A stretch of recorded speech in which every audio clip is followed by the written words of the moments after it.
Chapter क्या था? पहले पढ़ा लिया।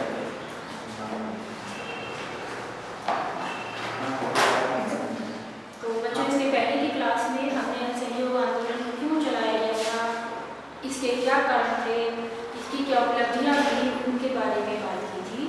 और इस असहयोग आंदोलन का जो पूरी भारत देश पर क्या प्रभाव पड़ा था, अभी हम उसके बारे में भी बात यहाँ पर करेंगे। तो पहले जो है मैं आपके लिए इसको नोट डाउन कर देती हूँ कि क्या क्या जो है वो हम इस क्लास में आगे डिस्कस करेंगे। तो असहयोग आंदोलन, जैसा कि आपको मालूम है, 1920 में गांधी जी के साथ में शुरू किया गया था, जिस हिंदू मुस्लिम एकता का ये प्रतीक भी है, 1920 में। और इसकी अब हम इस क्लास में जो बात करेंगे इसकी उपलब्धियों की। कोई भी चीज होती है उसके मेरिट्स और डिमेरिट्स दोनों ही होते हैं। तो अभी इसकी उपलब्धियां क्या है उसकी चर्चा हम करेंगे।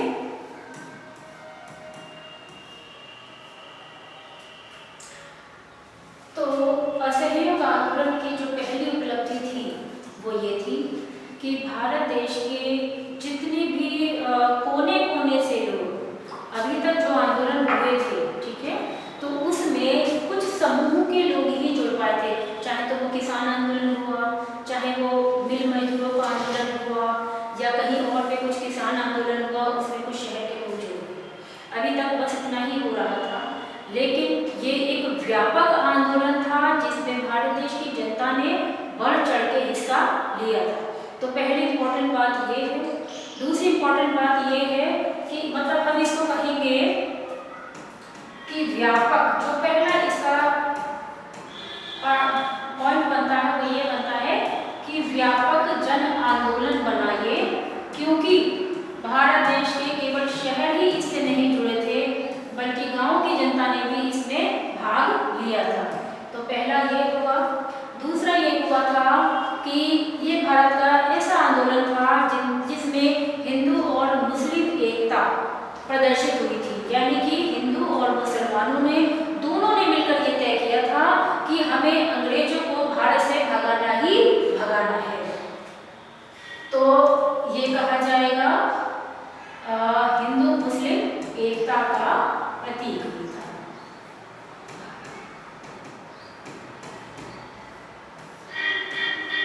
एकता का ये प्रतीक बना।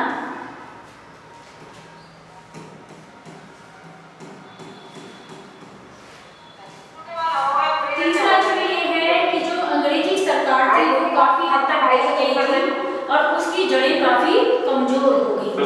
तो ये बड़ी अच्छी बात थी, क्योंकि इसके पहले तक जो भी आंदोलन होते वो छिटपुट जगह होते थे और जो ब्रिटिश हुकूमत होती थी तो उसको उनको दबाने में काफी आसानी रहती थी। लेकिन चूंकि ये आंदोलन भारत के हर हिस्से में हुआ था तो आसान नहीं था, ठीक है। तो ब्रिटिश सरकार जो थी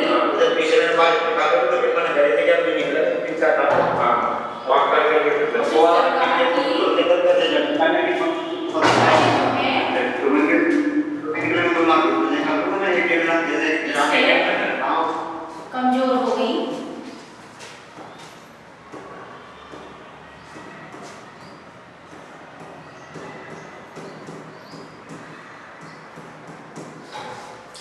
चौथी बड़ी अच्छी बात हुई कि ब्रिटिश सरकार ने अब भारत देश में ये तय किया कि जिस तरीके से वो अभी तक शासन कर रहे थे पूरी तरीके से मनमानी से, अब वो वैसा बहुत दिन तक नहीं कर पाएंगे।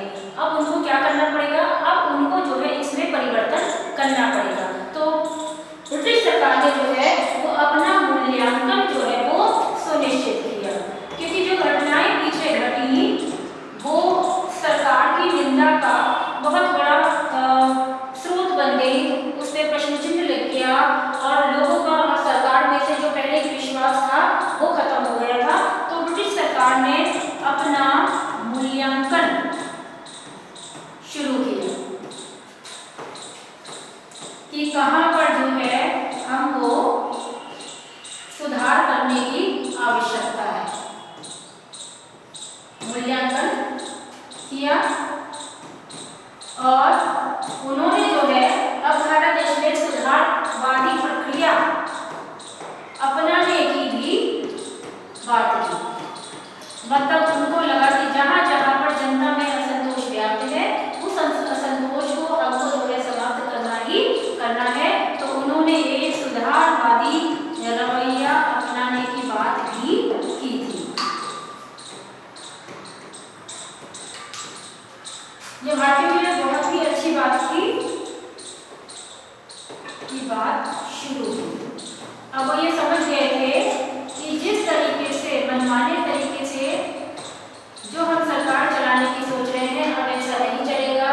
जो भारतीय जनता है वो अब इतनी मूर्ख या सीधी सादी नहीं रह गई है कि जिसको हम जब चाहे जैसे चाहे कठपुतली की तरह नचा सकते हैं। दूसरा ये है कि जो अगला पॉइंट हमारा बनेगा वो ये बनेगा कि उन्होंने जो है कुछ महत्वपूर्ण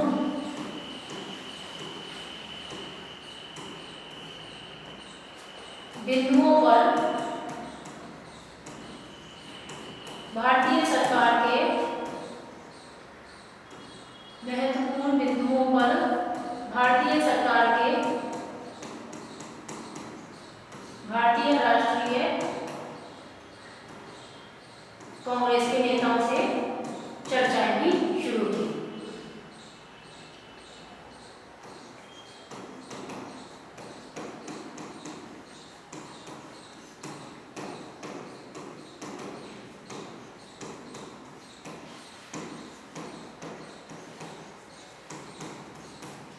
तो अब ब्रिटिश सरकार ने अपना रवैया बदल लिया था और उसने सुधारात्मक रवैया अपनाया था। और इसके अलावा जो है जो हमारे जो निम्न वर्ग के लोग थे, चाहे तो वो किसान थे चाहे वो मजदूर थे, उनके हितों की ओर भी ध्यान देने पर उसने बात जो है वो शुरू की। तो ये जो है ये हमारे असहयोग आंदोलन की उपलब्धियां थी। इसके अलावा एक बड़ी अच्छी बात ये हुई थी कि भारत की जनता वो एकजुट हो गई थी, यानी कि पूरा भारत देश जो है वो एकता के सूत्र में बंध गया था और अब हर किसी का सपना केवल अपने स्वराज को प्राप्त करना था और स्वराज नहीं कैसा पूर्ण स्वराज प्राप्त करना। तो ये हमारा 7वां पॉइंट है कि भारतीय जनता में एकता की भावना या भारतीय जनता एकता के सूत्र में बंध गई। बड़ी इंपॉर्टेंट बात थी ये, क्योंकि इसके पहले सबका दुख अलग अलग था लेकिन अब पूरे भारत देश का दुख एक था।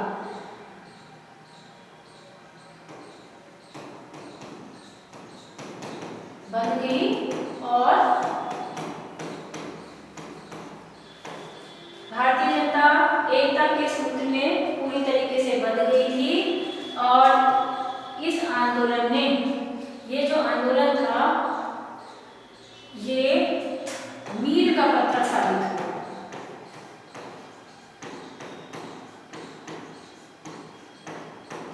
ऐसा कहा जाता है कि यदि गांधी जी ने इस आंदोलन को वापस न लिया होता तो निश्चय ही इस असहयोग आंदोलन के सहारे ही भारत देश ने आज़ादी प्राप्त कर लेनी थी। लेकिन किसी कारण से ऐसा नहीं हो पाया और भारत देश का जो स्वराज का सपना था वो अधूरा रह गया और उसके बाद फिर वापस से भारतीयों को अन्य अनेक आंदोलनों में भाग लेना पड़ा और अपने प्राणों की आहुति देनी पड़ी। तब जाकर हमें सन 1947 में आज़ादी देखने को मिली। तो यहाँ तक जो अभी तक हमने पढ़ा था वो पढ़ा था असहयोग आंदोलन क्या था, उसकी पृष्ठभूमि क्या थी, उसके कारण क्या थे और फिर हमने पढ़ा कि उसकी उपलब्धियाँ क्या थी और साथ ही हमने पहली कक्षा में ये भी पढ़ा था कि असहयोग आंदोलन के प्रभाव क्या क्या थे।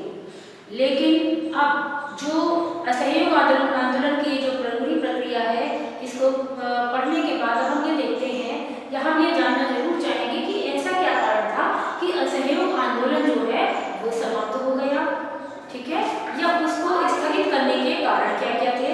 तो आपने पढ़ा होगा सन 1922 का चौरी चौरा कांड।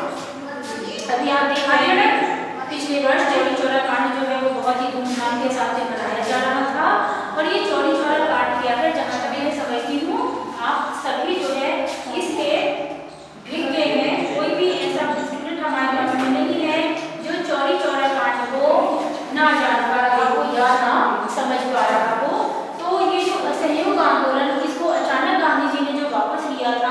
वो सन 1922 में लिया था।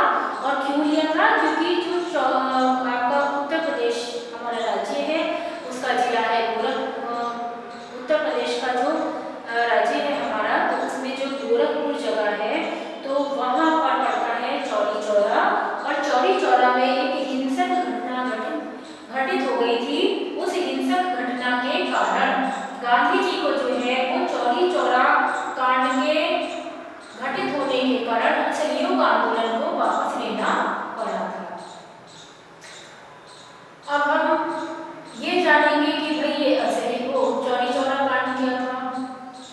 जैसे कि आप सभी जानते हैं, हमारे उत्तर प्रदेश के मुख्यमंत्री जी हैं श्री योगी आदित्यनाथ जी। और बच्चों आप जानते होंगे कि वो जो है गोरखपुर जिले से ही है सांसद। और वहीं पर ये घटना भी घटित हुई थी जिसको हम चौरी चौरा के नाम से जानते हैं। तो आपको इतिहास में जैसा होता है कि चीजें अगर एक दूसरे के साथ में कनेक्ट कर दी जाएं तो उनको याद रखना आसान हो जाता है। तो अभी जो है हम बात करेंगे असहयोग आंदोलन के स्थगन के कारण। तो इसका स्थगन का क्या कारण था वो भी हम देखेंगे।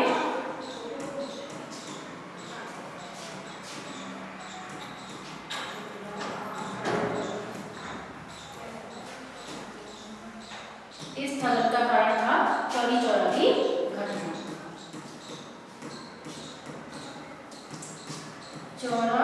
चौरी की घटना। और ये कहाँ पर है चौरी चौरा स्थान? मैंने अभी आपको बताया था, ये पड़ता है आपके उत्तर प्रदेश के गोरखपुर में। गोरखपुर जिला है हमारा और ये वहां पर है चौरी चौरा। ठीक है। तो चौरी चौरा की घटना में होता ये है कि जब असहयोग आंदोलन अपने चरम बिंदु पर था तो उस समय पर चौरी चौरा में कई स्वयंसेवक और जो असहयोग आंदोलन के जो लोग उसमें शामिल थे तो वो जो है शराब की दुकानों की पिकेटिंग कर रहे थे। और साथ ही साथ जो असहयोग आंदोलन था तो उसके लिए जो है वो विरोध प्रदर्शन भी कर रहे थे। विरोध प्रदर्शन किस चीज़ का था कि जो खाद्य सामग्री थी उसकी कीमतें बहुत ज़्यादा ऊंची कर दी गई थी। तो इस कारण से लोगों में और ज़्यादा रोष बढ़ गया था और वो असहयोग आंदोलन को ही आगे बढ़ाने का प्रयास कर रहे थे। तो होता वहाँ पर क्या है कि जो आपके थाने के इंचार्ज होते हैं मुक्तेश्वर सिंह, तो वो क्या करते हैं, जो भीड़ होती है असहयोग आंदोलन की उसमें जो स्वयं सेवक संघ के जो कार्यकर्ता होते हैं और कांग्रेसी होते हैं तो उन पर वो क्या कर देते हैं, गोली चलाने का आदेश दे देते हैं। तो जब ठीक है उन्होंने गोली चलाने का आदेश दिया, लेकिन ये जितने भी लोग असहयोग आंदोलन का अनुसरण कर रहे थे तो उनके पास में कोई ऐसा हथियार नहीं था, ना ही उन्होंने ऐसा कुछ किया था कि गोली चलाने की आवश्यकता पड़ती।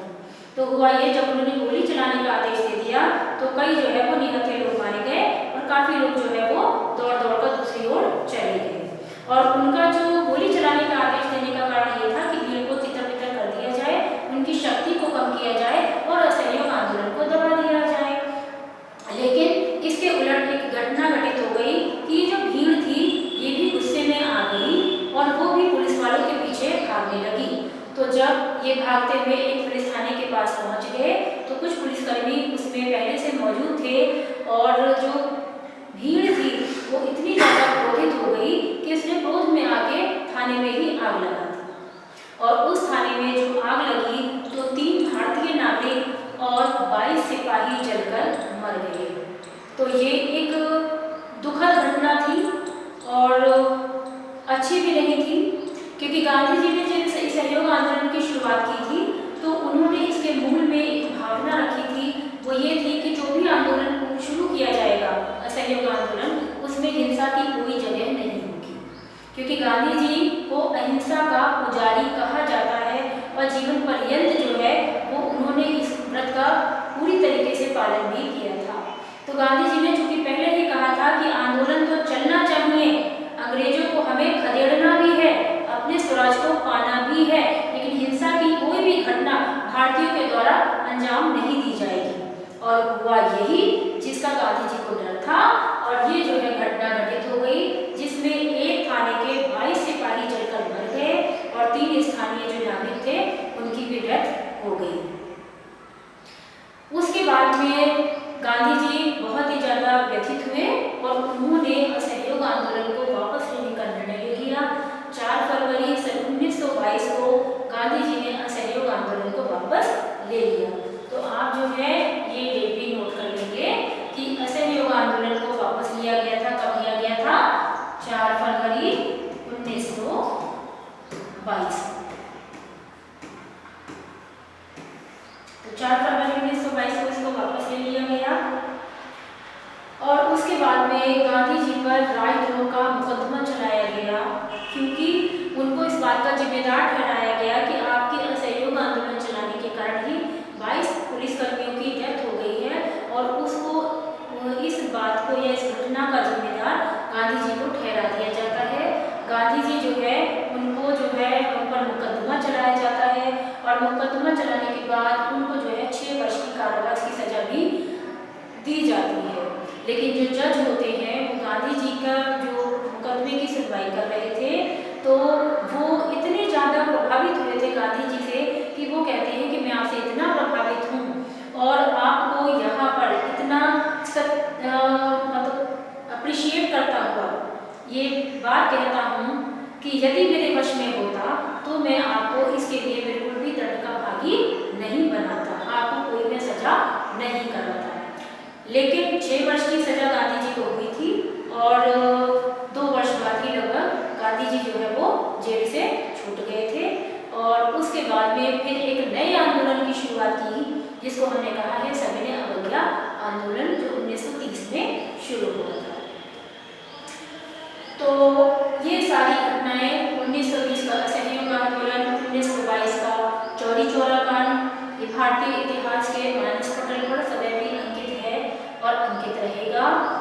और ये भी कहा जाता है कि यदि गांधी जी ने इस असहयोग आंदोलन को वापस न लिया होता तो निश्चय ही हम उसी समय स्वतंत्र हो गए होते। तो भारतीय इतिहास की ये बड़ी बात थी, बड़ी भूमिका थी। और जो अगला जो हमारी क्लास रहेगी तो उसमें हम पढ़ेंगे कि गांधी जी ने जो है कौन कौन से आंदोलन और भी किए थे। अच्छा, इसी में मैं आपको एक चीज़ बता दूं कि गांधी जी ने जो है जितने भी अपने आंदोलन किए थे तो उसमें एक बात थी, जैसे मैं यहाँ पे इसको नोट डाउन कर देती हूँ कि गांधी जी ने जब शुरुआत की थी भारत में अपने आंदोलनों की, तो एक विचार जो है वो रखा था सत्याग्रह का विचार। तो ये जो सत्याग्रह का विचार था, ये विचार था आपका सत्य के लिए आग्रह करना। और गांधी जी ने इस आंदोलन में जब शुरुआत की थी तो ये कहा था कि हम जो है बिना कोई शक्ति का प्रयोग किए हुए, बिना कोई बल का प्रयोग किए हुए, ठीक है, अपने जो हमारी जो शक्ति है, मानसिक शक्ति है, उसके आधार पे हम क्या पाएंगे, उसके आधार पे ही हम स्वतंत्रता की प्राप्ति करेंगे, है ना। तो ऐसा चूंकि नहीं हो पाया था, लेकिन अगर हम गांधी जी के प्रयोगों को देखेंगे तो उसमें हम पाएंगे कि गांधी जी ने जो सत्याग्रह का जो प्रण लिया था तो उसको पूरी तरीके से निभाया था।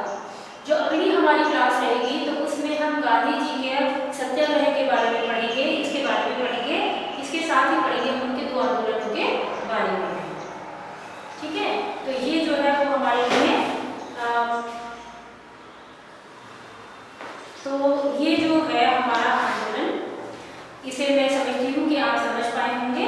और अगर फिर भी कुछ है तो मैं आपको इसको एक बार दोबारा से रिपीट करा देती हूँ, ताकि आपको जो है कुछ भी अगर आपका मिसिंग हो गया है तो आपको वापस से याद हो जाएगा। और अगला प्रश्न हम इनकी चर्चा करेंगे गांधी जी के अन्य 2 आंदोलनों के बारे में।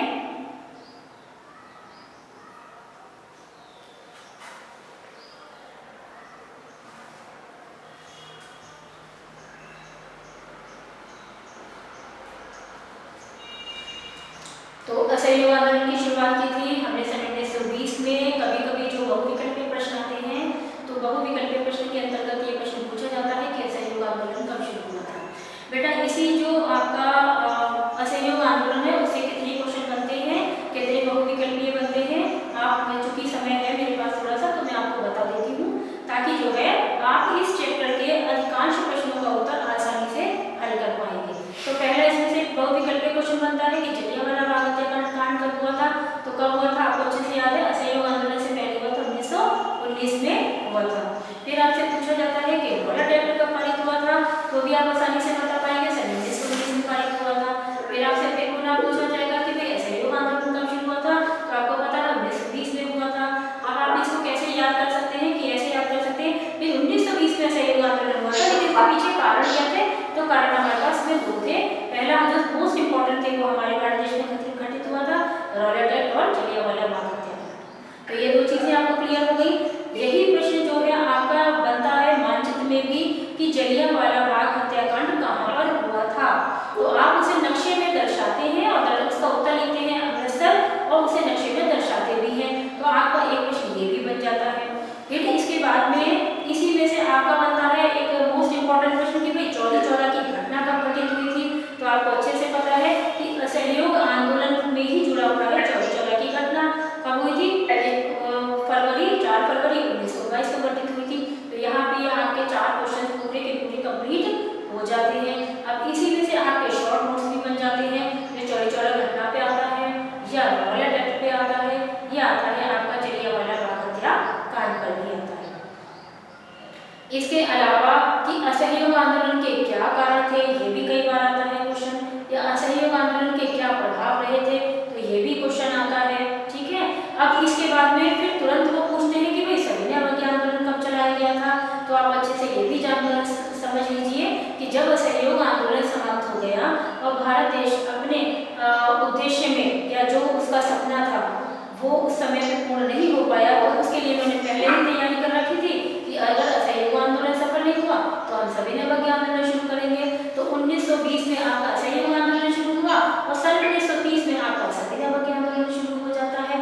तो ये कुछ इंपॉर्टेंट डेट्स हैं जो आपको हेल्प करती हैं, किसमें हेल्प करती हैं, एक तो आपका हेल्प करती है बहुविकल्पीय प्रश्नों में, दूसरा करती है आपके मानचित्र भरने में और आपके बहुविकल्पीय में। एक क्वेश्चन आता है आपका कि भी चौरी चौरा की घटना कहाँ घटित हुई थी, तो मानचित्र में आप को भरने के लिए आता है कि चौरी चौरा की घटना कहाँ घटित हुई थी, तो भी आप कहाँ दिखा देंगे, गोरखपुर में। तो केवल एक ही प्रश्न को हल करने से उसको जो उसका उत्तर है उसको अगर आप सही से तैयार कर लेते हैं तो आपके बहुत सारे क्वेश्चन आपके आंसर जो है आपको स्वतः मिल जाते हैं। आपको याद करने में भी आसानी रहेगी और आपको मानचित्र करने में भी इससे बहुत ज़्यादा सहायता मिलेगी। कितना टाइम होगा? 10 मिनट के आसपास होंगे शायद। नहीं अब ऐसे ही 7-8 मिनट ऐसा करिए, 2-3 मिनट 5 मिनट दे दीजिए। तो जैसा कि आपने देखा कि हमें इतनी ज़्यादा जो है वो हेल्प मिली। अच्छा दूसरा, हाँ इसी में से आपके मानचित्र में जो प्रश्न बनते हैं वो एक प्रश्न ये भी बनता है कि महात्मा गांधी जी का जन्म कब हुआ था। महात्मा गांधी जी का जन्म कब हुआ था, 2 अक्टूबर 1869 को, ये सभी आप जानते हैं, लेकिन उनका जन्म कहाँ हुआ था तो अब आपको ये भी पता होना चाहिए। तो चूंकि महात्मा गांधी जी का ये आंदोलन जो है वो हमने पूरी तरीके से पढ़ा है, तो हमें पता होना चाहिए कि भाई उनका जन्म कहाँ हुआ था, गुजरात के पोरबंदर के काठियावाड़ जिले में हुआ था। तो आपको ये भी जो है प्रश्न का उत्तर आसानी से मिल जाता है, इसे भी आप मानचित्र में भरते हैं तब भी वहाँ से आपको जो है 1 नंबर इसका मिल जाता है। अच्छा महात्मा गांधी जी के बारे में ही बात करेंगे, क्योंकि जो अगली हमारी क्लास रहेगी उसमें जो हम उनका जो क्लास में पढ़ेंगे वो मैं बता दूँ कि आपको क्या पढ़ेंगे, हम पढ़ेंगे उनका सत्याग्रह के बारे में पढ़ेंगे। कुछ टाइम मेरे पास बचा हुआ है तो उसको थोड़ा सा यूटिलाइज कर लेते हैं, क्योंकि आपका जो वो टॉपिक है या वो क्वेश्चन है वो आपका कंप्लीट हो चुका है। तो हम पढ़ेंगे गांधी जी का सत्याग्रह प्लस इनके क्या पढ़ेंगे, सत्याग्रह से प्रेरित जो 2 आंदोलन हैं वो पढ़ेंगे हम उनको। तो 2 आंदोलन में जो पहला आंदोलन रहेगा वो आपका आंदोलन रहेगा, एक तो रहेगा खेड़ा और दूसरा रहेगा चंपा। तो हम इन आंदोलनों के बारे में पढ़ेंगे और हम पढ़ेंगे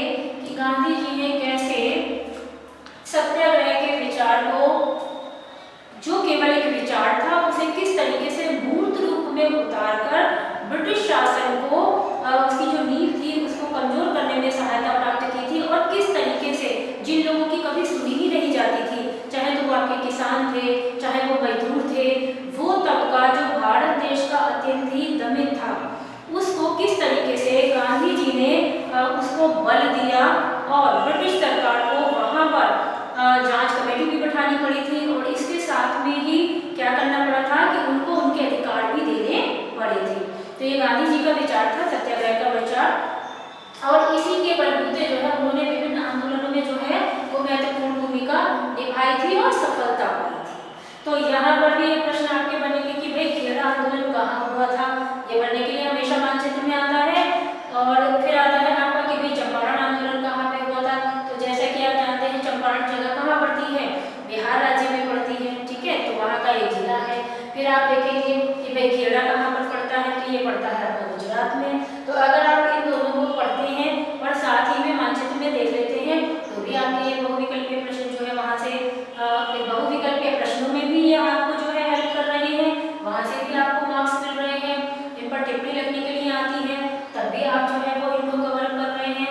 फिर आपका आता है कि मानचित्र में भरना है इनको, तो वहाँ से भी आप इसको मार्क्स जो है वो गेन कर रहे हैं। तो जब भी कोई आप प्रश्न को तैयार करेंगे, उसका उत्तर तैयार करेंगे, तो इसमें उस उत्तर में आप सारी चीजें मानचित्र के साथ रखकर बैठेंगे और सारी चीजों को समझ लीजिएगा कि इस एक प्रश्न को करने से हमें कितनी हेल्प मिल रही है और कितने मार्क्स को हम बढ़ा सकते हैं। अगर मैं केवल बात करूं असहयोग आंदोलन की, तो वो कम से कम आपके 5 से 7 नंबर बढ़ाने में जो है आपकी हेल्प कर रहा है।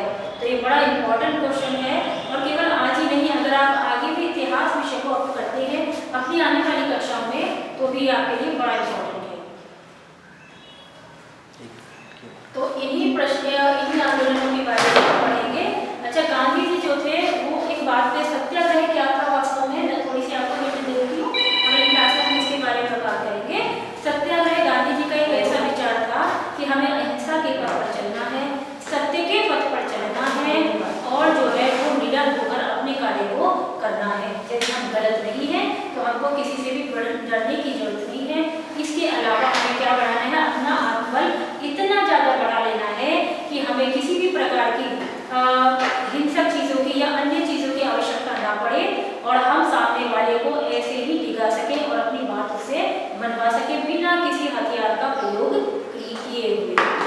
और यही सत्याग्रह का जो सपोर्ट है वो उनके साथ, मतलब सत्याग्रह को वो हमेशा अपने साथ लेकर चले और इसी कारण ना वो केवल भारत में विख्यात हैं बल्कि विदेशों में भी विख्यात हैं।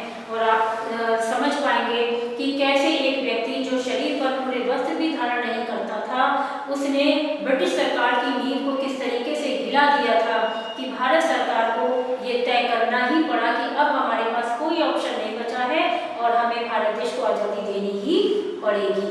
तो यूं ही जो है किसी भी व्यक्ति का नाम भारतीय इतिहास में स्वर्णाक्षरों में अंकित नहीं हुआ है, बल्कि इसके लिए उन्होंने कठिन तपस्या की है, बहुत मेहनत करी है और अपनी पूरी लगन और सत्यनिष्ठा जो है इसमें उन्होंने लगाई है।